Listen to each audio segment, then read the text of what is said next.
Hello there, welcome back. Today I will tell you how to draw a butterfly. So grab your pencil, eraser, sketch pens and let's start together. So first let's draw a circle. Now let's draw the abdomen. After that draw the wings.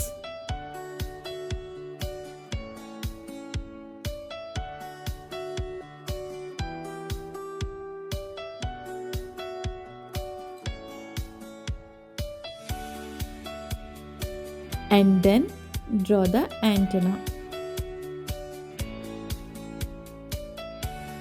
Now using a black marker or a black sketch, let's draw the outline.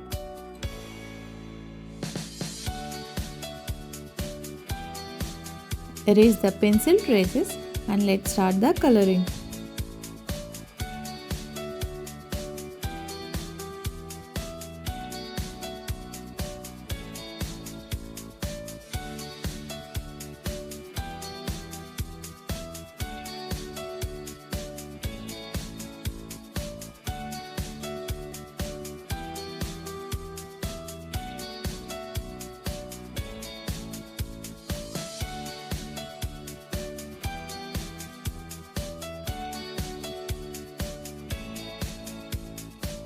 Okay buddies, that is all for today. See you in the next video. Till then, bye bye.